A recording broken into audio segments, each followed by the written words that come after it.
Bom, Cris, deu 15 horas, vamos começar? Vamos. Tá joia, pessoal, então vamos começar. Bom, primeiro, muito obrigada de vocês estarem aqui nessa transmissão ao vivo. Não fiz muitas transmissões ao vivo nessa quarentena, porque tá tendo diversas, né? Mas essa aqui eu achei que ia ser interessante, uma boa desculpa para eu e o Cris trabalharmos juntos. Ele é meu marido, para quem não sabe. E eu vou primeiro apresentar formalmente ele para vocês. Por que eu trouxe ele aqui?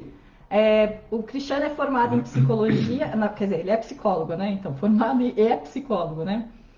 Pela UFPR daqui do Paraná. Ele começou a carreira dele dentro dos Executive Searching, trabalhando principalmente as vagas do que a gente chama de C-Level, que é CEO, CFO, CEO, essas coisas todas. Teve passagens no Grupo Foco, Grupo FESA, depois da Lee H. Harrison, e atualmente ele é sócio numa consultoria que se chama 3G, consultoria focada em governança, gestão e gente. Ele também é coach, é cofundador do capítulo do ICF aqui do Paraná. É Paraná ou Curitiba? Paraná. Paraná. Ele também tem algumas pós-graduações e atualmente é um mestrando. Vamos já adiantar, né? Que nem o nosso ministro lá, né? Já é mestre, né? Não, ele ainda não é mestre. Ele é mestrando em governança e sustentabilidade pelo ISAI-FGV daqui de Curitiba. Bom, então é isso, né? Tá bom? Tá bom, tá bom? Tá Legal. tudo bem com o áudio aí? Tá tudo certinho? Estão escutando bem? Então, dá uns ok de vez em quando aqui pra gente no chat, pra gente poder saber, tá? Bom, então, qual que é o tópico dessa live, né? Na verdade, é um assunto que eu converso bastante com ele, porque como a Casa Maia oferece cursos de formação de aromaterapia desde que ela existe, esse assunto de transição de carreira, de pessoas que querem se formar para se tornarem aromaterapeuta, sempre é muito presente na minha vida. Mas, na verdade, nós temos até experiência prática de fazer transição de carreira. Da minha parte, você já conhece a minha história, né? Quando eu estava trabalhando no marketing, numa startup de telecom, e aí larguei tudo para ser professora de yoga. Na verdade, ele estava junto, né? Ele também largou a carreira dele executiva dentro do Search para ser professor de yoga e fomos professores de yoga durante quanto tempo, Cris? Acho que foi Ah, uns bons tempos, não, né? mas juntos, assim, antes Juntos, é que você voltou uns para o 5 anos, mercado. talvez. Uns 5 anos, Cinco, porque seis ele anos. voltou para o mercado de trabalho fora do yoga antes de mim e eu acabei ficando mesmo nas terapias integrativas, né? Então a gente tem essa experiência prática de ter saído de uma carreira onde a gente tinha, naquela época a gente tinha salário e ter se tornado terapeuta, ter montado a nossa escola de yoga, mas na verdade o dia a dia do Cristiano é lidar com pessoas que querem fazer transição de carreira. Isso foi mais forte há uns anos atrás. Agora está menos presente, né? Porque está muito mais focado em governança. Mas então acho que essa é uma experiência legal para vocês poderem ter, né? Porque não é fácil fazer uma transição de carreira, principalmente para quando a gente está saindo de uma coisa que é certo e vai trocar esse certo pelo duvidoso, né? Que é uma carreira nova, ainda mais uma carreira completamente autônoma, que é quando você quer se tornar um terapeuta. Então, Cris, eu queria que você pudesse começar dizendo o seguinte: o que a gente tem que ter em mente quando a gente está querendo, enfim, sair de uma carreira que a gente tem para outra? Porque, embora eu sei que tenha pessoas que fazem o curso de formação como se fossem, por exemplo, a sua faculdade, então será o seu primeiro emprego, essa não é a maior parte das pessoas. Uhum. Dentro da nossa área, efetivamente as pessoas estão no seu segundo, na sua terceira, na sua quarta oportunidade de trabalho quando elas entram na aromaterapia. Então, o que tem que ter em mente para a gente quando a gente vai fazer essa transição? Bom, legal. Eu acho que eu estou lembrando de um ou dois pontos aqui que eu sempre tratei muito forte quando eu acabei me deparando com alguém que traz esse tema. Quero fazer uma mudança de carreira, né? Quero fazer uma transição, quero fazer outras coisas, tal. Olha, se eu pudesse me classificar, quando a gente tem uma liberdade de poder dizer assim, quem que eu sou, né? Eu não escolhi isso. Na linha do tempo, eu gosto de uma visão mais romântica e mais filosófica de dizer que eu virei um colecionador de histórias. Porque faz 20 anos, 20 e poucos anos, que eu sempre estou sentado na frente de alguém e alguém está contando a história. E uma das coisas interessantes para quem vira um colecionador de histórias, para quem escuta muito, é que você vai percebendo que as histórias são muito parecidas. São distintas, cada um com o seu trabalho, cada um com a sua rotina, cada um organizando de maneira diferente a melhor forma de passar as horas por essa vida, mas elas têm sempre um pano de fundo em comum, elas têm sempre um fio da meada que se repete constantemente na vida de todos. Então, uma das coisas que é difícil a gente falar transição de carreira sem saber qual é o estágio de um momento em que as pessoas estão. Uma coisa eu posso garantir para você. Você vai ter necessariamente na sua vida pelo menos umas 2 grandes crises existenciais. São 2, tá Eu bom. costumo dizer, hoje aprendi que o jeito mais simples, as palavras mais fáceis, o objetivo é a melhor maneira da gente passar o recado. Então eu escolhi, depois de muitos anos, de achar essas maneiras. Apesar das formações, das tendências, dos livros que eu ler, eu joguei quase tudo fora em termos de conceito e uso o jeito mais simples. Então, seguinte, com 50 anos, um pouco menos ou um pouco mais, você vai pirar. Isso é fato. Mas tem a Né? piração dos 30 também, Tem a né, piração Cris? dos 30, pode ter. Você vai ter uma piração brava do tipo assim, caramba, e agora? O que eu vou fazer? É difícil alguém que não passou por isso, né? Então, se você tiver com seus 20, com seus 30 anos, é um tipo de approach para poder falar. Se você tiver com seus 40, 50, é um outro um pouco diferente, né? Onde que eu quero chegar com tudo isso daí? Fazer um processo de mudança de carreira não é simples. A vida não é colorida, não é um mar de cor-de-rosa. A gente que escuta quando alguém quer falar sobre isso, nós não sabemos a condição dessa pessoa, se os boletos chegam e ela pode esperar, né? É bastante complicado. Então, eu sempre tive muito medo, sempre tive muita restrição quando alguém quer fazer rompantes na sua vida. Isso custa caro. O tempo que passa, ele não volta, né? Então, uma coisa é eu ter 20 anos de idade e eu quero poder me aventurar numa outra área. Outra coisa é eu ter 50 anos de idade. Se eu for sozinho, é mais tranquilo. Mas se eu tiver família, se eu tiver pessoas que dependem, que relacionam, tudo fica mais complicado. Então, nesse país, no Brasil especialmente, é difícil você conquistar as coisas. Não é fácil. Então, abrir mão de uma história, abrir mão de um ponto, a gente tem que estar bem ciente. Então, a primeira coisa é pensar bastante, refletir bastante sobre o teu momento e por que você está querendo mudar de carreira, né? Conversava com a Mac antes claro que eu falava muito da questão de terapia, né? Eu queria, e é muito comum às vezes você ter pessoas que vai acumulando experiência e dá uma vontade maluca nas pessoas, diga, agora eu quero contar, agora eu quero contribuir, agora eu quero falar. Eu já andei 20 anos, já andei 30 anos, agora eu estou com vontade de falar. E aí dá uns 5 minutos, a pessoa quer mudar de carreira. Precisa entender assim, você gosta de falar, como é que você ouviu, o que você ouviu e o que te direciona para essa vontade de falar. Então, não quero deixar isso muito solto no ar, mas o recado é o seguinte, é super importante uma reflexão, super importante você pensar com seus botões. Pega alguém que você confia, troca uma ideia. Não vai pegar aquela pessoa só que aprova tudo que você faz. Pega alguém que você confia e fala assim, é o seguinte, estou nessa fase, estou com esse bicho na cabeça, estou com esse incômodo, estou querendo abandonar isso aqui, acho que tenho vocação para isso, acho que eu tenho missão. O que você me aconselha? Troca uma ideia com pessoas? Normalmente quem está do teu lado, quem gosta de você, quem te quer bem, se você souber construir essa conversa séria, acho que você vai conseguir ter grandes iniciativas, né? Grandes dicas em relação a isso daí, né? Uma coisa é fato, muita gente fala que quer em algum momento ser terapeuta, eu quero ser uma espécie de um psicólogo, né? Eu quero ajudar, o que você gosta? Eu gosto de gente, ok? Eu conheço pessoas também que gostam dos pets e não gostam de gente. Mas gostar de gente não é nada de outro mundo. Teu irmão né? chegou aqui na live, Cacá. Ô Cacá, tudo bem aí? Na família são 2 psicólogos. O irmão do Cris também é psicólogo. Oi, Cacá. Cacá pode me ajudar aí também com algum tipo de contribuição, né?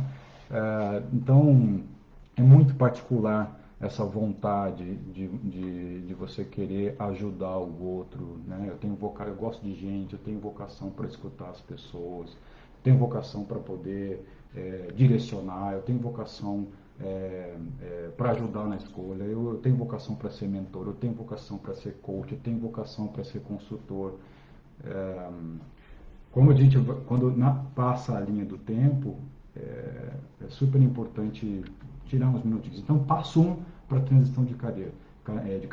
Reflita, pense. É um dos melhores momentos. Quando eu trabalhava na Lee Hecht Harrison, que é sabidamente a maior multinacional em transição de carreira, presente no país todo, eu dizia assim para alguns executivos que chegavam lá desesperados porque tinham perdido o seu emprego e aí não sabia o que fazer, eu falava, cara, aproveita esse momento. Raramente a gente tem um momento na vida para pensar um pouco.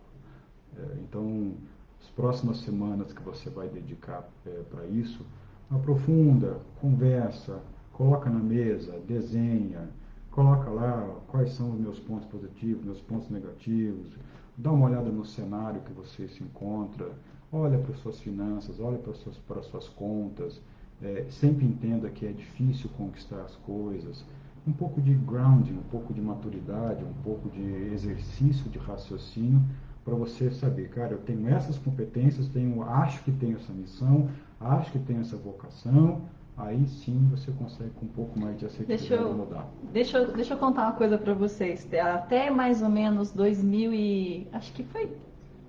mais ou menos, acho que até 2015, né? Eu ainda tinha umas dúvidas filosóficas, assim, sobre me dedicar exclusivamente à aromaterapia. Nessa altura do campeonato eu já tinha vendido a minha escola de yoga, porque o Cris já tinha voltado para o mercado executivo, né? E aí eu ainda sempre tinha muita vontade, umas coisas assim, de ter uma cafeteria, ou ter, sei lá, ou ter uma loja. Eu ainda dava umas osciladas assim, de querer algumas coisas novas, ou de repente mergulhar nessa questão de edição de livros e, enfim, tentar uma carreira como escritora, essas coisas todas. E uma das frases que o Cris falou para mim que mais me marcou e, na verdade, me fez decidir, de fato, a investir com tudo dentro da aromaterapia, não que eu já não me dedicasse à aromaterapia, eu quero dizer o seguinte, para o meu desejo de fazer outras coisas não ficar dividido, porque eu já era exclusivamente aromaterapeuta. Foi que ele falou que a curva de aprendizado é muito longa. E a curva de aprendizado normalmente leva, eu não me lembro se você falou que era 5 anos, 10 anos, mas é um número muito grande de tempo, né? E aí, nessa altura do campeonato, eu fiz umas contas, assim, eu já estava acima dos 40 anos. Aí eu falei, bom, vamos pensar, né? Hoje, 2015, eu já tenho eu já tenho um certo nome nesse mercado da aromaterapia. Vamos supor que eu queira construir, então, agora o meu nome numa outra área de conhecimento, né? Cara, será que eu vou aguentar ficar mais 5 anos ralando, mais 10 anos ralando? Porque toda mudança que a gente faz leva um tempo para você consolidar. Essa curva de aprendizado, ela efetivamente é longa. E como eu tive vários empregos, né? Porque eu saí do marketing, depois, quer dizer, eu saí de moda, daí fui para marketing, depois. Então, assim, é verdade, a gente leva tempo para consolidar uma carreira. E aí eu me lembro que você falou muito assim para mim, só pensa. Pensa se é isso mesmo que você quer, porque você vai abrir mão do que você consolidou agora para iniciar uma outra coisa, e nessa outra coisa você vai levar uns 10 anos para chegar no nível que você está agora, né?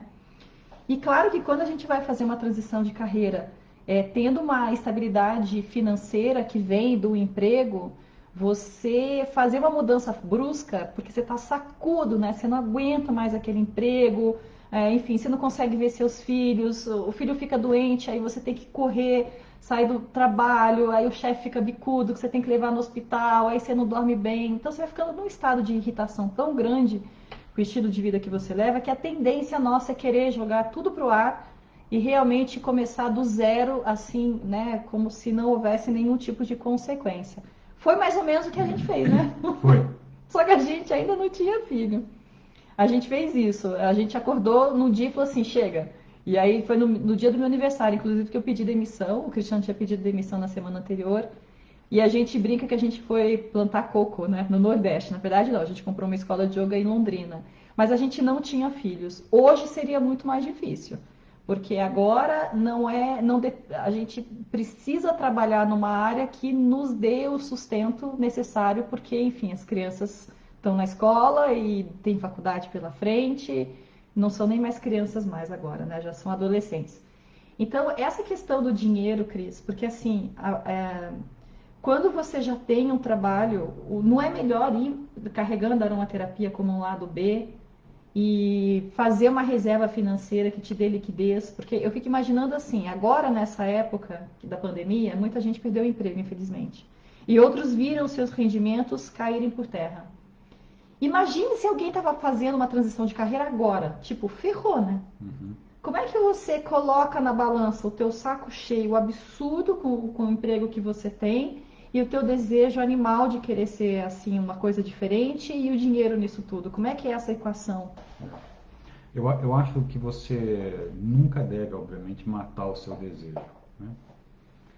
Não espere de mim algum tipo de contribuição do tipo assim, desista dos seus sonhos, do seu desejo e continue fazendo aquilo que você pode fazer. Não, eu acho que nunca me posicionei dessa maneira. Acontece que as pessoas talvez precisem entender que você o seu o que eu desejo fazer, né? Não necessariamente você precisa depositar toda a sua expectativa de felicidade somente no seu trabalho.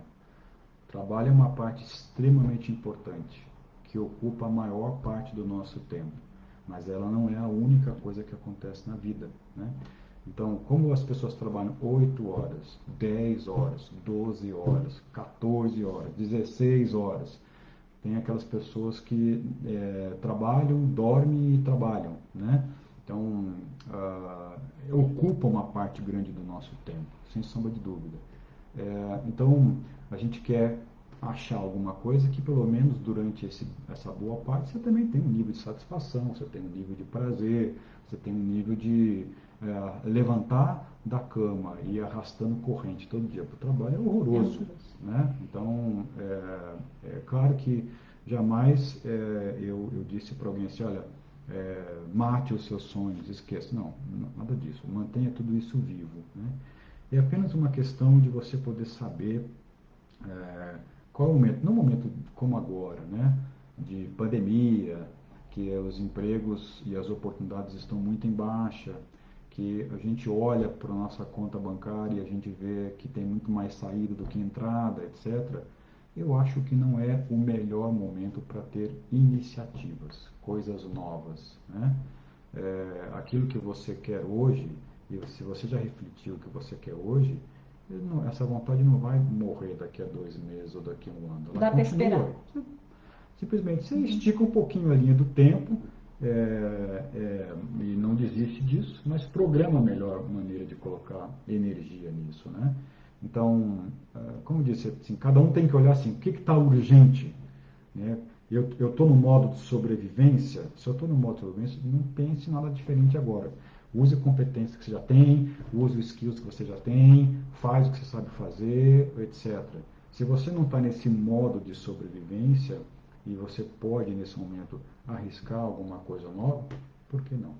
Pode desde que você reflita e converse com pessoas sobre isso, né? Eu estava vendo aqui, a Kênia perguntou assim, falando, se precisa fazer terapia para ser terapeuta. Ah, não, mas espera aí que isso Não aí, está na não, hora. mas peraí, não tá na hora ainda não, Kênia, eu peraí. queria te responder, mas eu fui cortado. Então, se não der tempo, você depois Não, cobra dela. peraí, não, vamos passar o bonde na frente do carro, o negócio não, Tá, peraí. A Gabi tem uma pergunta aqui, Cris, ó. Gabi. Você acha que somos orientados de maneira ruim na nossa adolescência e na escola sobre escolher nossa faculdade cedo? Isso influencia? Ai, quero ouvir o que você vai falar. Eu acho, Gabi, eu acho um crime alguém de 18, 19, 20, 21, 22 anos para pegar ainda. Cada vez mais você tem pessoas com graduação com mais idade, né? Quando eu fiz a minha graduação era muito comum você ter pessoas 18, 19, 20, 21, 22, mais ou menos essa faixa etária, né? Hoje você já tem milhares de graduações por aí, e você tem as graduações à noite, né, com mais intensidade do que 20 anos atrás, então você tem um público que tem um pouco mais de idade. Mas pegando isso, né, essa faixa, eu achei quase que um crime você decidir o que você Acho que deu quer. uma travadinha. Pera aí. Eu? Deu. Onde que parou que travou? Qual foi a última fala do Cris que travou? Tudo bem aí? Vocês estão ouvindo agora? Só deem um ok pra gente aí. Tudo ok? Tudo Então tá. ok. Cris, acho que volta lá de que é um crime Eu escolher. acho que é um crime você com 20, 21, 20 e poucos anos, você ter que saber o que você quer, né? Ah, Gabi, você me fez lembrar de uma coisa. Quando eu estou conversando com alguém de 40 anos, de 50 ou de 60, eu já desisti de perguntar o que a pessoa quer. Então eu vou por exclusão. Porque na linha do tempo, o que acontece com você? Você passa a ser um colecionador de nãos. Você quer isso? Não, isso eu não quero mais. Isso aqui eu já fiz, isso aqui eu não vou mais fazer. Isso aqui eu não tenho mais paciência. Eu não me sujeito mais a isso. Então, pelos nãos, você vai por um processo de exclusão para entender, será que tem algum sim? Ainda mais se você pensar em alguém que está começando a carreira, que está começando a estudar na época da graduação. Aí você vai tentar pegar os primeiros estágios, tal, etc. Né? Então, sim, eu acho que é dificílimo. Eu acho que a educação na família e a instrução na escola, elas não facilitam e não propiciam a gente a fazer as nossas escolhas. Né? A gente tem que saber que essa fase da vida, qualquer tipo de escolha pode estar sujeito a, depois de 5 anos ou depois de 10 anos, a uma nova escolha. Agora, fato é, a hora de arriscar é quando você tem 20 anos, quando você tem 25. Quer mudar? É a hora de mudar. Depois, quando você está um pouco mais velho, a vida ela vai afunilando as suas possibilidades. Olha como é que é dramático.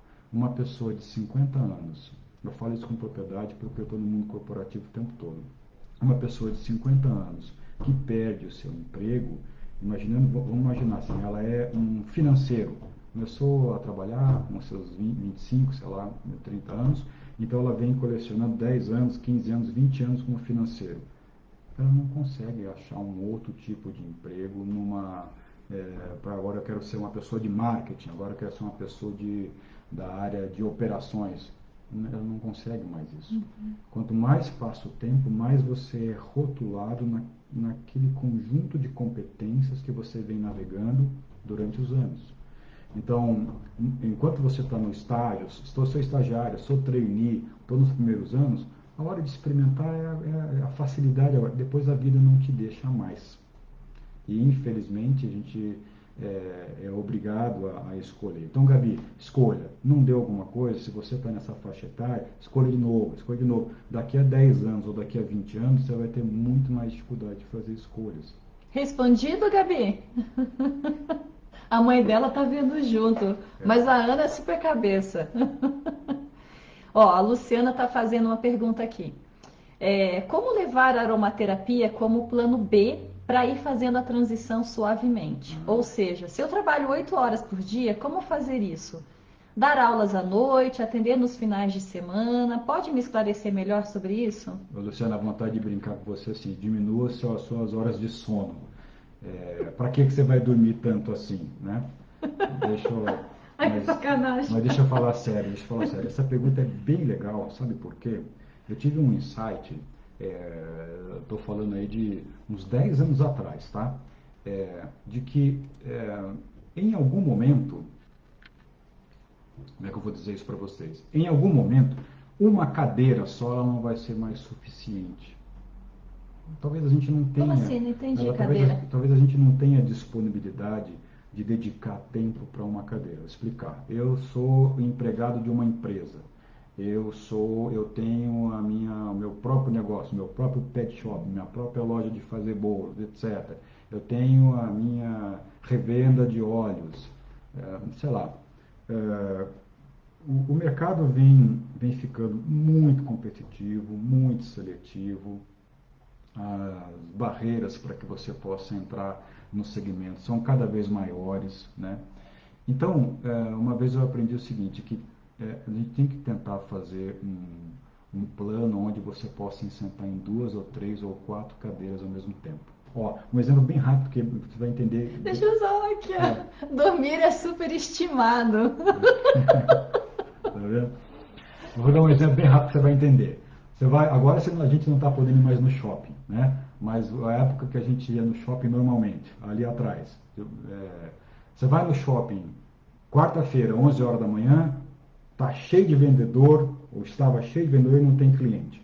Você vai no shopping no Black Friday, está cheio de cliente e falta vendedor. Esse é o drama. Por quê? Porque o lojista é difícil, né? Você coloca no lugar de dono agora. O lojista, ele tem que manter lá 2, 3, 4, 5 funcionários e custa muito caro, né? Aquele que é dono, manter a sua mão de obra é caro.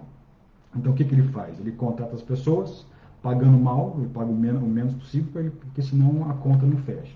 Quando você faz uma comparação, por exemplo, e isso aí não tinha ainda a questão do CLT, né? Agora está melhorando um pouco, mas você tinha assim, as obrigações que você tem que ter com os seus funcionários. Quando você vai para os Estados Unidos, você veja lá, há muitos anos que tem assim, o cara que trabalha no shopping, ele trabalha, eu vou trabalhar, em vez de 44 horas na semana, numa cadeira só, eu vou trabalhar 10 horas na Nordstrom, vou trabalhar 10 horas na Macy's, etc, etc. Quando ele vê, ele senta em 4 cadeiras, 10 horas, 10 horas, 10 e 10, é remunerado muito bem por essas 10 horas, comparado com o que a gente é remunerado, e ele consegue trabalhar em 4 cadeiras distintas. Então, se a gente pega essa analogia, e traz para uma realidade, o que eu estou querendo dizer para você? Talvez, pela forma da relação de trabalho no nosso país, pelos encargos gigantescos, pelo nosso custo de vida que aumentou, né, pela dificuldade que você tem de conquistar, de gerar patrimônio, manter os seus ativos nesse Brasil doido, talvez, ou quase que, ainda mais para quem tem mais já seus 40, 50 para cima, seja necessário você ter iniciativas paralelas. Então, como é que eu faço posso trabalhar sábado e domingo, posso correr à noite, sabe? Nessas horas, assim, parcerias, essas micro-sociedades, iniciativa com alguém junto, onde você pode, de repente, colocar uma pessoa que te ajuda a atender, você passa no final do dia lá e você vê como é que está a situação. Eu acho que é super importante. Eu sou um incentivador de faça mais de uma coisa ao mesmo tempo. Né? Ache entre amigos e familiares, pessoas que você convive, iniciativas. Você pode ter o seu emprego e você pode ter uma loja que venda alguma coisa, você pode colocar uma pessoa para falar. No e-commerce, né? Um e-commerce, enfim, né? Exatamente. Então, E assim, e às vezes de repente até, não, claro que isso não é realidade para todas as pessoas que têm emprego, mas como agora o home office está mais favorecido, eventualmente conseguir, né, um esquema de trabalho em que você tenha, sei lá, um dia na semana em que você consegue estar em casa para tentar se dedicar a alguma outra coisa, né? Enfim, mas é um desafio realmente, não é fácil não, tá? Quando você quer fazer uma transição suave, você tem aí uns 2, 3 anos e que infelizmente você perde alguns finais de semana, porque é quando te sobra o tempo que não é dedicado ao trabalho para poder atender, ou então você acaba perdendo algumas noites, porque é quando você vai estar fazendo os atendimentos. Então exige um esforço físico, inclusive, porque de fato você fica mais cansado. Mas é mais ou menos por aí mesmo, né? O Cris, sabe o que eu queria que você falasse agora é o seguinte. Quando a gente vai. Eu ouço muitas pessoas quando vêm fazer curso de aromaterapia dizerem o seguinte: eu quero ser terapeuta porque eu gosto de pessoas, porque eu quero ajudar as pessoas, porque, enfim, todo mundo diz que eu tenho talento para isso, porque eu sou boa conselheira, eu sei ouvir e tal. Existe uma motivação que seria mais certa ou mais verdadeira do que a outra para você se tornar terapeuta? Ou, ou basta você dizer eu quero ser? Quer dizer, não precisa de motivo nenhum. Nossa, mas que pergunta difícil isso, né? Mas você é psicólogo, difícil responder, né? você... Olha, a gente estava conversando um pouco sobre isso essa semana, né? Desde que ela teve a ideia da gente poder dedicar o tempo aqui para falar desse tema. E eu falei para ela o seguinte: eu acho que a coisa mais importante para você poder se dedicar a ser um terapeuta é você identificar qual é o valor da sua escuta, né? Então, ter tempo para ouvir e escutar as pessoas já é importante. Agora, saber qualificar essa escuta, ela é mais importante. Onde eu quero, que ponto eu acho que é importante? Eu acredito que independente da sua abordagem, se ela é uma abordagem mais diretiva, se ela é uma abordagem analítica, se ela é uma abordagem comportamental, se ela é uma abordagem gestalt, né, se ela é uma abordagem consultiva, você tem milhares e milhares de linhas, né, de tendências e direcionamentos. Independente disso, eu gosto muito de entender que a escuta ela tem que ter um olhar necessariamente amoroso, afetivo. Então, quando a gente escuta, vamos botar o coração para que todo mundo senso comum, que a sede da emoção é no coração, vê o coração. Se você acha que é outro lugar, escolhe outro lugar. Mas, quando você tem um olhar límbico, uma escuta límbica, uma escuta amorosa, ela é um grande passo para você poder se qualificar como terapeuta. O que é isso? Ter uma capacidade de curtir, ser empático, ter uma capacidade de você avaliar a sua própria capacidade de se compadecer, de se colocar no lugar do outro, ter uma habilidade de poder separar aquilo que você faz de juízo de valor, né? E não precisa se libertar dos seus juízos, mas saber que ao escutar alguém, talvez você tenha que estar aberto para não deixar os seus próprios juízos de valores interromperem essa escuta, né? Saber que aquilo que você está escutando é extremamente importante para o outro. Não fazer grandes comparações. A gente está num mundo, num momento, né? Eu falo com a Mar, sobretudo assim, uma infinidade de pontos de vista nas redes, cada um fala o que quer, todo mundo hoje é protagonista, todo mundo hoje dá o seu recado, você levanta a mão, toma uma porrada, você fala alguma coisa, o outro já discorda, e é difícil cada vez mais dialogar, porque, imagina, no Brasil tem 200 milhões de habitantes, você tem 200 milhões de pessoas falando pontos de vista distintos, né? É bastante necessário que você guarde com você o teu juízo de valor e você entenda que aquilo que o outro está dizendo é importante, mesmo que você ache que talvez não seja para o teu vizinho nem para você. Exemplo prático, tem pessoas nessa pandemia, né, que estão reclamando e vão procurar uma terapia porque não aguentam desesperadamente ter que ficar em casa e não poder, por exemplo, comer, ir no restaurante ou a pizza que comia ou o cafezinho que tomava lá no shopping e tal. E se tem outras pessoas que estão numa situação de não ter o alimento em cima da mesa porque não conseguem trabalhar. Para um terapeuta que está escutando nessa visão, o que é mais importante? Né? No momento em que você seleciona o que é mais importante, você escolhe o caminho A ou escolhe o caminho B, você deixa de ser um terapeuta para A ou deixa de ser um terapeuta para B. Você coloca em risco uma escuta límbica para A ou uma escuta límbica para o B. Acho que esse é o grande exercício que o terapeuta tem que ter, apurar a sua escuta e dizer assim, e saber para você que o sofrimento do outro é importante para o outro, independente se ele é importante para o Estado, para a cidade, ou para a nação, ou para o mundo. Uhum. Esse juízo de valor, não. Então, se você é uma pessoa que fala muito, generaliza muito, estabelece categorias, se você envelopa rapidamente, se você conclui rapidamente, se você define, direciona, se você amarra, são típicos comportamentos que podem prejudicar a sua escuta.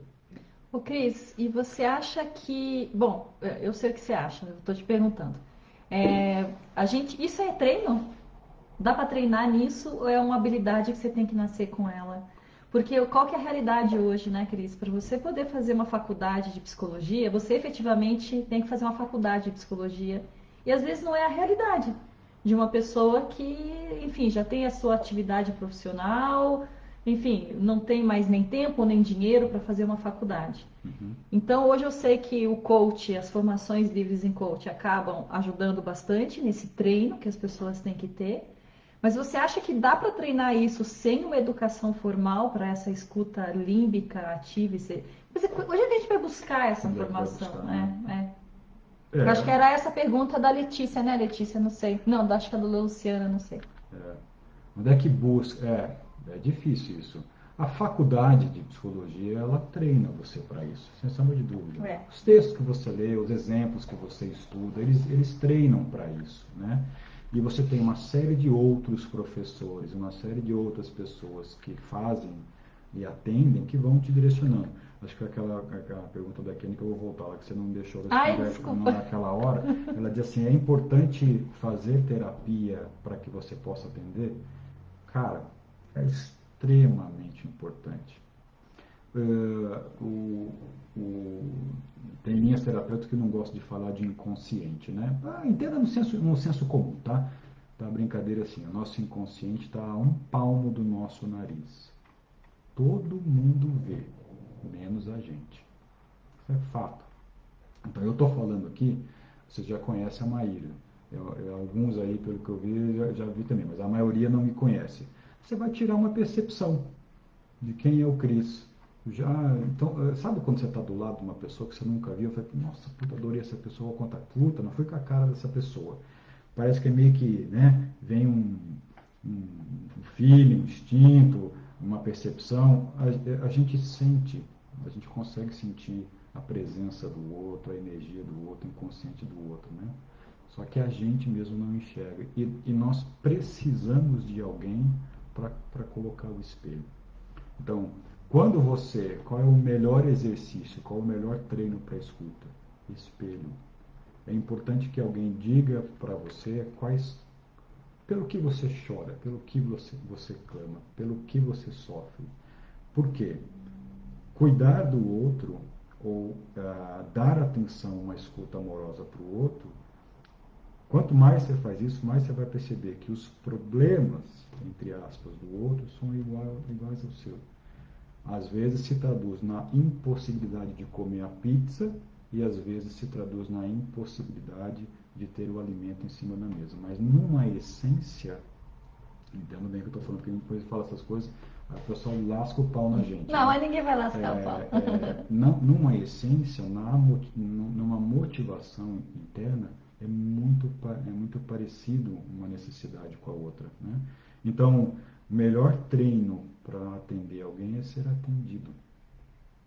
Kênia, tá respondido, Kênia? Nem sei se ela tá aqui ainda na live. O Cris, e o que que seria gostar de pessoas? Quer dizer, no contexto de você ser um terapeuta.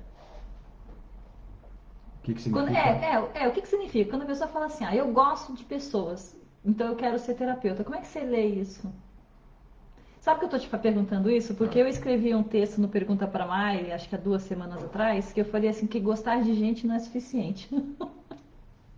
Eu falei que você tem que, para ser um aromaterapeuta, no caso, você tem que entender de gente e entender de doença. Porque quando as pessoas falam, eu gosto de gente, a pergunta é, eu não sei, às vezes eu fico na dúvida, gosta mesmo? Porque se você for pensar de verdade, gente é um puta pé no saco, né? Então, assim, o que que é gostar de gente? Você, por exemplo, é uma pessoa que gosta de gente. Eu sei porque você, quando tá no tete a tete, né? No um para um, né? Eu, por exemplo, eu já gosto de sala, né? Eu não gosto muito do tete a tete, mas você gosta do tete a tete, seus olhos brilham. Então, o que que é esse gostar de gente que tanto encanta quem quer ser terapeuta? Olha, eu acho que assim, é você olhar para uma causa, para uma demanda, olhar. As pessoas, o que as pessoas fazem para a gente o tempo todo pedidos. Né? Então, quando alguém conversa com você entre quatro paredes, ela está te pedindo. Às vezes não vem em forma de ponto de interrogação e às vezes ela não sabe que ela está pedindo, mas ela está sempre fazendo um pedido.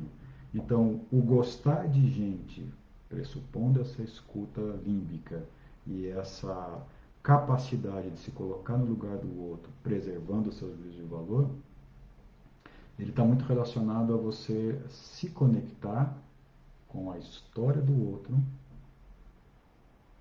entrar nessa história sem a pretensão e sem a expectativa de saber eu dou conta dessa história, eu sei resolver essa história.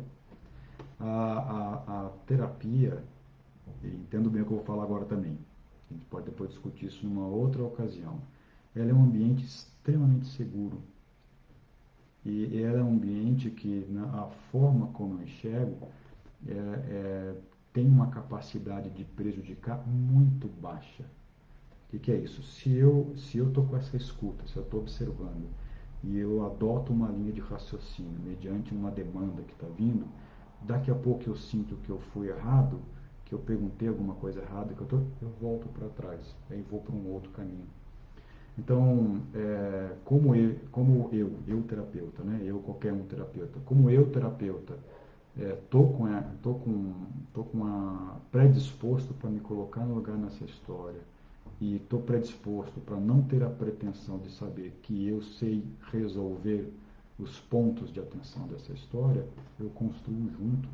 Então, se eu for Navarro, Reich, na época que eu fiz a formação, né, eu não sou reichiano, mas eu fiz uma formação dizendo uma coisa, que a terapia é tão segura que você espeta de um jeito. Se a pessoa doer um pouquinho, você volta e aí você vai para um outro caminho. Né? Só que para isso você tem que ter a sensibilidade de ir construindo isso junto. Então, eu gosto de gente. Você gosta de se colocar no lugar do outro. Você gosta de viver junto com a história do outro. Você gosta de descobrir junto com o outro uma solução para aquele caminho. Esse tipo de escuta, esse tipo de é um gostar de gente interessante para quem quer ser terapeuta. E tem outros tipos, eu gosto de falar, eu gosto só de falar, eu quero direcionar, eu quero falar tal. Você tem uma série de terapias breves, você tem alguma série, mas eu acho que tem mais risco nesse caminho. E tem outros tipos de gostar de gente que não te levaria para terapia? Como assim, por exemplo? Não, porque você falou que esse tipo de gostar de gente é o tipo de gostar de gente de um terapeuta.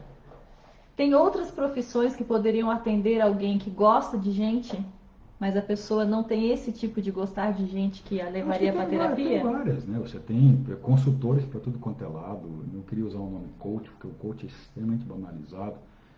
Mas você tem coaches para tudo quanto é lado, você tem aconselhadores, você tem, né? Você liga programa de televisão, você vê lá a pessoa dando dica de roupa, de como se comportar, o que fazer, o que vestir para se sentir bem.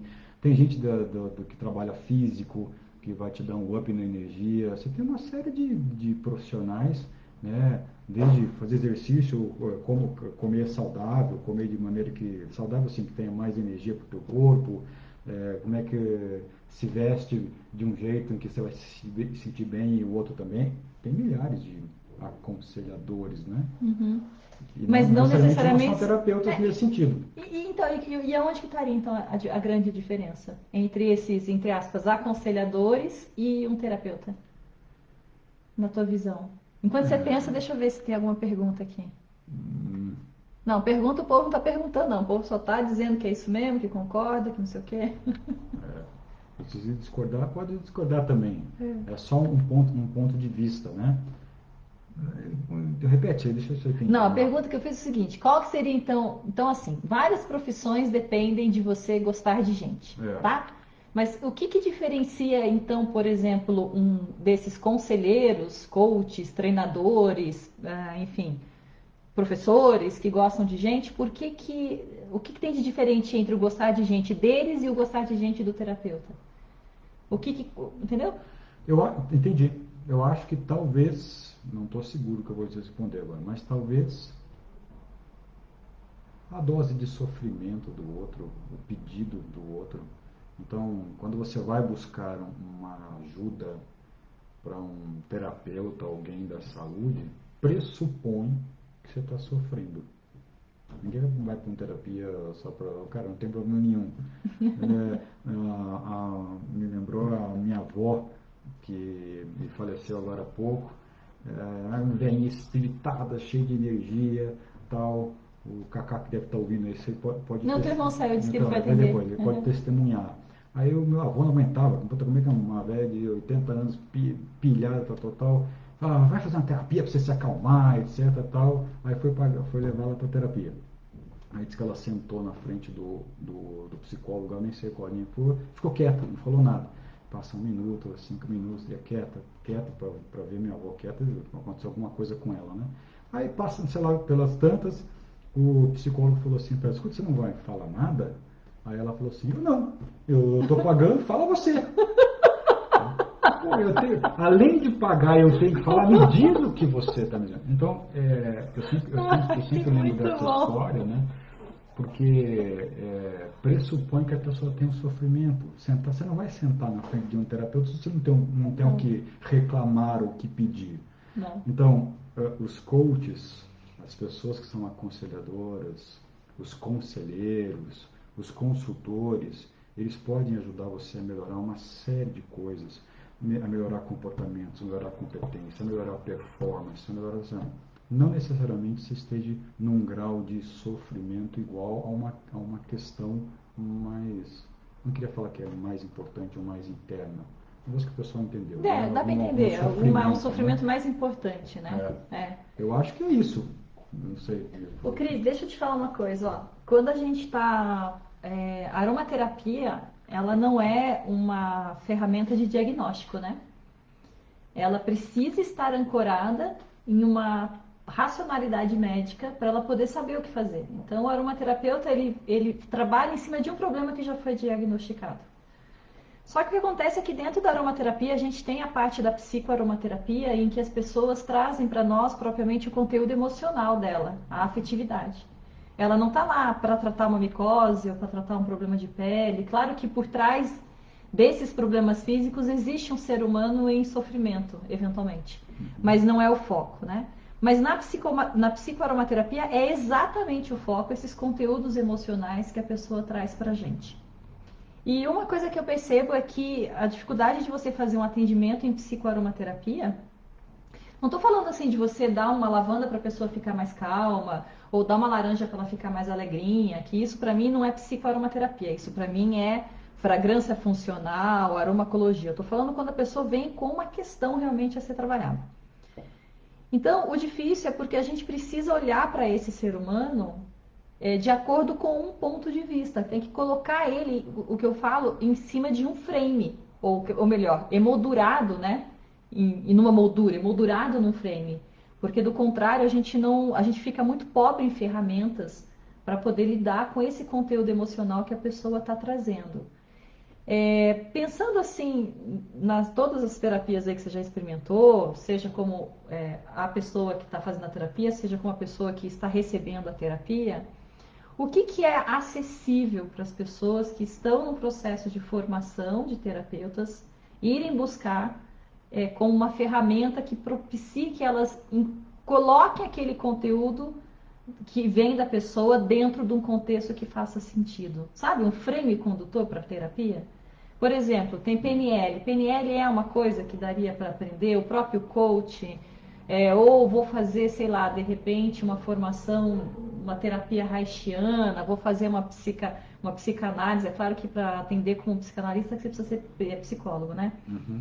O que tem de ferramenta, digamos assim, mais breve, mais prática, que não seja propriamente uma faculdade de psicologia? Tá. É difícil, hein? Você tem, acho que tem uma série de cursos e iniciativas assim que podem ajudar muito. Por exemplo, quando eu fiz a minha formação em coaching, né, tinha uma formação, era um curso relativamente rápido. Uhum. E depois teve uma outra formação também que eu fiz que era mais lenta, mas mesmo assim rápido, falando de meses, poucos meses, né? Uhum. Você tem curso de formação de 2 anos no coach, você tem curso de formação, uma escola que eu estudei com a Harrison College, ela são 4, 5 meses. O outro foi mais breve, mas foi muito bom também, que era 2 ou 3 encontros e tal. Ajuda, né? Ajuda bastante. Então, esses cursos que eles são muito bons, às vezes, para te dar algumas ferramentas, para te dar algum tipo de instrumento onde você vai aprimorar e melhorar a tua escuta. Tem que reduzir a expectativa, porque quase nenhum desses cursos transforma a tua escuta. Aí eu volto. Ah, não? Não, eu acho que eu não acredito nisso. Eu acho que o que transforma a escuta é você escutar a sua história. Ou seja, você fazer a sua terapia. processo. Você ter o seu processo de terapia. E isso eu acho que pode ser transformador. O ser humano, gente, ele aprende na prática. Você me lembrou agora que eu estava no Conservatório de MPB aqui em Curitiba. Eu falei, como é que o brasileiro aprende violão? Faz aí para eu pegar aqui também. É assim, você lê, estuda tal, mas eu quero, faz aí, deixa eu ver como é que é. Quando você está na terapia, você faz aí a sua história. Você coloca a tua história e você dá a tua história de bandeja para alguém ler junto com você. Supervisão é muito bom. Não é um processo terapêutico. Eu estou atendendo aqui umas pessoas. Aliás, eu aconselho para quem faz terapia, não só fazer terapia, mas sempre ter alguém que ajude numa supervisão. E você pode dizer só a diferença entre você fazer uma terapia e você fazer uma supervisão? Quando você fala supervisão, para pegar a raiz da palavra, é supervisão. É uma visão superior, é olhar de cima, né? Tem uma premissa que diz: tudo o que a gente quer está dentro, mas basta abrir a tampa e olhar e saber tirar de dentro, né? A palavra de educação, eduzir, vem tirar de dentro. Como a gente não enxerga o que está dentro, o que está dentro é inconsciente, o consciente para ficar na mesma metáfora, está um palmo do nosso nariz, né? Aquele que está fora enxerga. Aquele que bota para você uma visão superior ajuda você a tirar o que está de dentro. Então, uma coisa que é super importante num processo de terapia é que você fala com o outro transferindo junto o que tá em você. Por exemplo, é muito comum falar para quem gosta de linhas analíticas, fala de transferência. O que é a transferência? Eu tenho alguma coisa que me faz mal, que eu sofro, que me dá sintomas físicos ou emocionais, não importa. Eu vou pedir ajuda e começo a falar sem saber direito o que eu estou falando, porque eu não reconheço. Esse material que eu vou falando, eu transfiro para o outro. Esse outro que escuta, que é o terapeuta, ele pega essa transferência, se conecta com isso, com essa escuta, e ele consegue fazer uma inteligência disso, porque a história daquilo que é transferido é muito parecida com a história dele também, né? Então, se essa pessoa que é terapeuta tem seu supervisor, faz a sua terapia, olha muito para dentro, ela vai ter um pouco mais de experiência em digerir e entender essa história. Aí ele pode fazer a brincadeira de uma transferir de volta. A transferência, os canalistas de plantão aí, eu não estou ao pé da letra agora do que significa transferência e contra-transferência, tá? Mas esse deslocamento de informação, de trabalho, de ajuda de devolver, ele é conseguido com a terapia. Ou o supervisor, que também está fazendo muito isso. O supervisor é aquele que escuta vários e vários casos e vai entendendo de uma certa maneira a digerir esse assunto. Então, quer dizer, na fora, terapia né? é o meu caso, na supervisão são os casos que eu estou atendendo. São os casos que eu estou atendendo, estou levando, e alguém pode ajudar com alguma luz sobre aquelas histórias, né? Então, Cris, se eu estou entendendo o que você está falando, você está dizendo assim, para a gente se instrumentalizar, tem vários recursos. A gente pode fazer um curso, sei lá, dessas psicoterapias breves, um curso de PNL, um curso, enfim. Mas para desenvolver essa escuta límbica, a ferramenta apenas não basta. A gente precisaria nós mesmos mergulhar no nosso próprio processo terapêutico. Mas você me conhece. Conheço. Eu acho que não existe nada a jato. Gente, o caminho da terapia, o caminho da escuta, ele é longo. Então, assim, via de regra, questione muito essas coisas express, essas coisas que te dão, que fazem você ser, que fazem você ter, que fazem você querer, que te motivam, tal, tal. As fórmulas. As fórmulas, etc. Vem cá em 2 semanas, vem cá em 5 meses. Questione muito isso. Eu não estou querendo tirar mérito nem o valor de algumas pessoas. Mas não, a gente sabe que comprar isso tem um risco muito grande. E o processo de caminhada na sua formação, ele é longo. Porque da mesma maneira que o outro tem as suas entraves, as suas resistências, você também tem.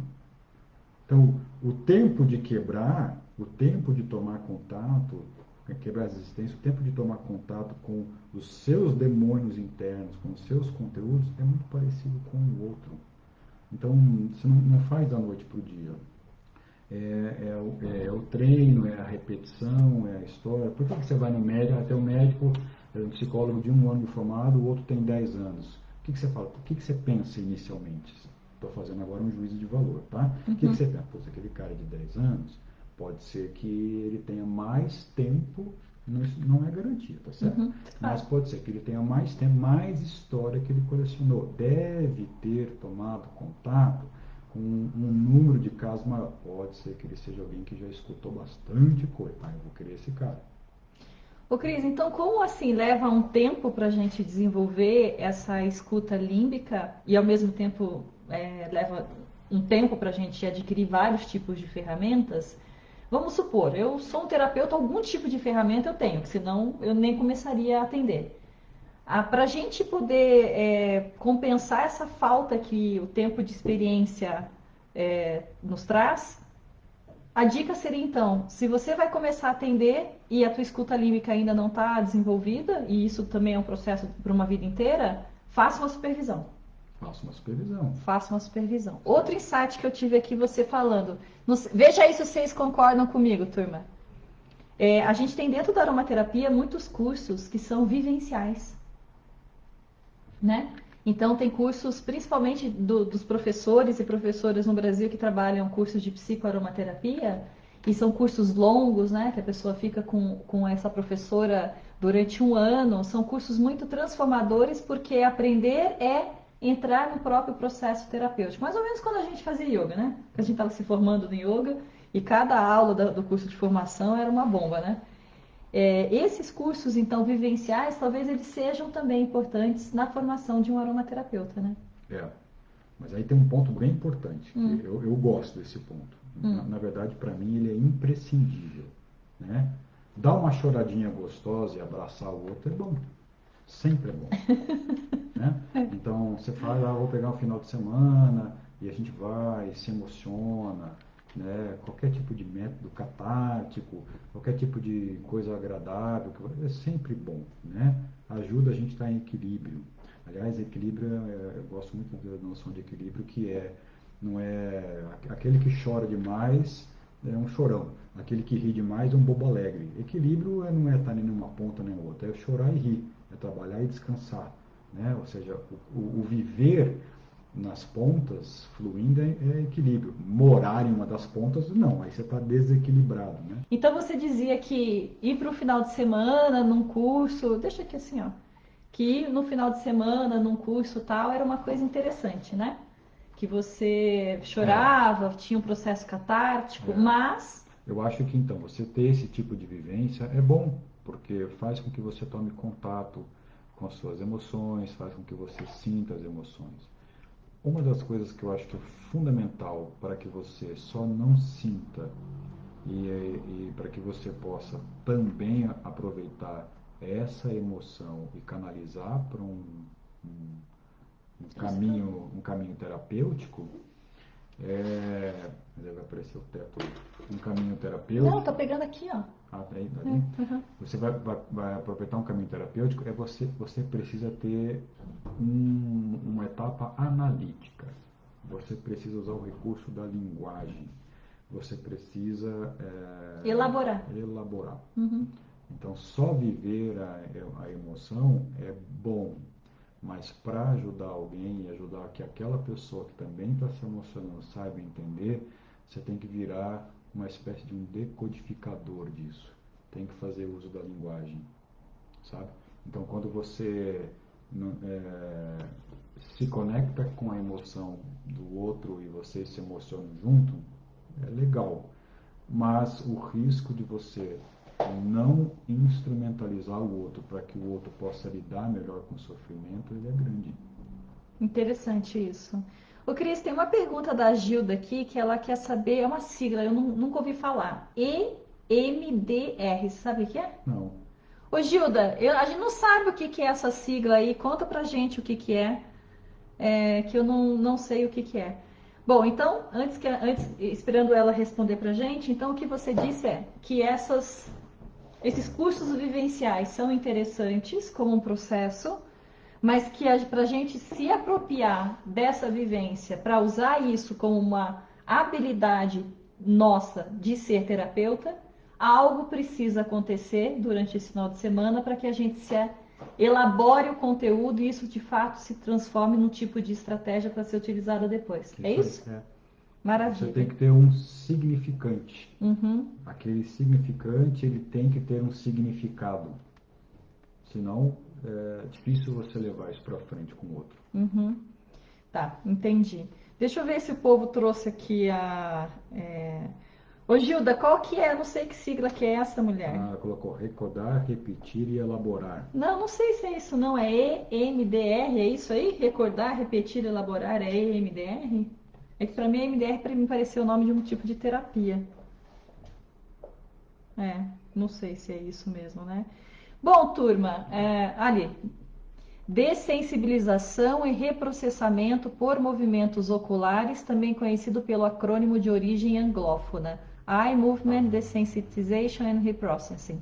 É um contestado método de psicoterapia desenvolvido por Francine Shapiro na década de 90. Você conhece? Não. Na qual o paciente é solicitado a recordar imagens angustiantes. O terapeuta então direciona o paciente para um tipo de estímulo sensorial bilateral. É o que o cara do Billions estava fazendo, lembra? O Chuck?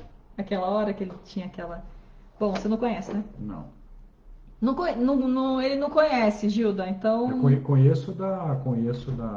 da vegetoterapia de Navarro, que o primeiro segmento é o segmento ocular, onde você usa instrumentos com uma luz para que você possa trabalhar um processo de dessensibilização dos olhos. Deve ser algo muito parecido, mas com esse nome, confesso que não conheço. Tá bom. Aí a Kênia está perguntando, mas para elaborar as vivências emocionais, ou seja, integrar tudo, precisa de um acompanhamento terapêutico? Para acompanhar como é que é? Para Aqui, ó, as vivências nesses elaborar as cursos. vivências, precisa de um comentário. Não, não necessariamente. O terapeuta que você tem, né, o seu terapeuta, você vai levar as suas coisas. Se você está vivendo algo que você não tem vontade de levar, você não leva, né? As formações analíticas, elas exigem que você faça terapia. Várias, né? Não necessariamente com a expectativa de que você leve lá tudo o que você fizer. É porque a gente sabe que na linha do tempo, para ajudar o outro, eu tenho que reconhecer os meus pontos para eu fazer espelho para o outro. Então, ela é super válida. Mas tive uma vivência final de semana, tal, preciso levar? Essa pergunta é tão íntima que quando você faz essa pergunta para você mesmo, com atenção, você vai saber. Cara, isso aqui eu quero discutir com alguém. Me abalou de um jeito, mexeu comigo de um jeito.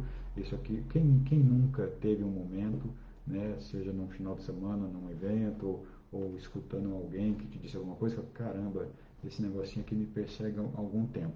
A gente sabe quando tem que levar para o terapeuta, mas não tudo, né? Entendi. Respondido, Kênia? Dá para ler aqui também. Ah, dá para ler isso. Dá. Bom, acho que é isso, turma. Já fechamos aqui uma hora. Pô, eu não sabia que o Facebook também bloqueava a live depois de uma hora, que nem o Instagram. Por isso que eu gosto de fazer live no YouTube, porque o YouTube não tem esses negócios de bloquear. A gente fica lá 2 horas se tiver que ficar no YouTube. Mas acho que é isso, né, Cris? Tem alguma outra coisa que você queira falar? Eu acho que só para fechar, talvez assim, jamais desistam das suas vontades, né? É, não desistam dos sonhos, das vontades que vocês queiram. Nunca é tarde, né? Sempre é momento. Só haja com prudência, e não é prudência para o outro, é com prudência para você mesmo. Respeite, aprenda a se escutar, né? Tenha noção dos seus limites, tenha noção das suas competências, faça as suas reflexões para você entender assim, que tipo de recurso eu tenho para ajudar o outro, o que me falta, ou essa minha vontade de ajudar o outro, será que é uma vontade de estar com o outro? Qualquer tipo de reflexão nessa linha ajuda muito. Uhum. Eu acho que é extremamente importante. E saiba, se você não tem condição de saber da tua situação sozinho, converse com outras pessoas. Posso arriscar? Não posso arriscar. Eu trabalho com governança, por exemplo, que é colocar processos e regras em empresas, né? O que a gente quer no sistema de governança, e aí eu atendo de maneira terapêutica muito acionista de empresa, é dizer o seguinte, cara, isso, para você poder fazer isso, tem um risco. Qual é o teu apetite a esse risco? O quanto você aguenta correr esse risco, né? Sempre nós vamos estar correndo risco. O quanto eu tenho instrumentos para mitigar os riscos, o quanto eu tenho apetite para enfrentar esses riscos, o quanto eu tenho estrutura emocional e conhecimento de quem eu sou para conviver com esses riscos. Esse tipo de análise, para quem quer ser um terapeuta, é fundamental, porque senão alguém vem pedir ajuda e você que despeja as suas inconsistências no outro, Uhum. sabe? Uhum. Então, como eu disse, é bom sempre ter um supervisor, uma voz de fora, converse com pessoas próximas, peça ajuda. O primeiro ponto para ser terapeuta é pedir ajuda, né? Saber pedir ajuda, saber daquilo que você tem instalado em você, para ter o seu próprio espelho, né? Uhum. Perfeito. Turma, é isso. Alguma pergunta que ficou aí meio que sem responder? Pergunte agora ou cale-se para sempre, né? E, bom, é isso, né, turma? A live, eu falei no meu Facebook pessoal que era um pretexto pra gente estar junto. Não que a gente não fique 24 horas junto, mas assim, junto de outra forma, né? Não sei se ficou meio assim, desconectada das coisas que a casa mais, mas acho que não, né? Acho que vocês curtiram. E é sempre bom, de qualquer maneira, ouvir o outro falar. E o Cris tem muita experiência. Eu achei que ia ser um momento gostoso pra gente passar junto, né? Beleza? Então é isso. Bom, fiquem bem. Hoje começa o Conaroma e hoje tem uma live especial com o Fábio e o Ian a partir das 8 horas da noite lá no Conaroma. E aí a partir de amanhã, que é dia 1º até o dia 7, então começam aquelas palestras diárias do Conaroma. E eu estou muito feliz porque de todos os palestrantes, 23 são associados da Abraroma, o que me deixa muito feliz. A minha live dentro do Conaroma vai ser na sexta-feira. A gente vai fazer ao vivo um pergunta para Mai. Hoje não tem pergunta para Mai por escrito, porque eu acho que eu não vou ter tempo de escrever, porque eu tenho que emitir nota fiscal. Mas assistam, prestigiem então o Conaroma. E eu também quero dizer que o IBRA, que é o Instituto Brasileiro de Aromatologia, que é uma escola da qual eu faço parte, que foi fundada pelo Fabian, está fazendo também lives no Instagram. Eu não sei se é segunda e quarta ou se é terça e quinta, eu não me lembro mais, acho que é terça e quinta. Sempre às 3 horas da tarde. Então, são conteúdos ótimos, porque são os professores do IBRA, pessoas com muita competência e muita experiência. Então, são as lives que eu tenho acompanhado um pouco mais de perto, porque o horário também deixa, né? Porque live à noite ninguém merece, né? Ninguém consegue assistir live à noite. Eu não sei, eu não consigo ver nenhuma, porque eu estou fazendo MBA em Book Publish, minhas aulas são à noite, eu não vejo live nenhuma à noite. Então, à tarde é que é bom de ver live, né? Certo? Então, um beijo para todos vocês. Fiquem bem. Obrigada, Cris. Tchau, gente. Até. Beijinho.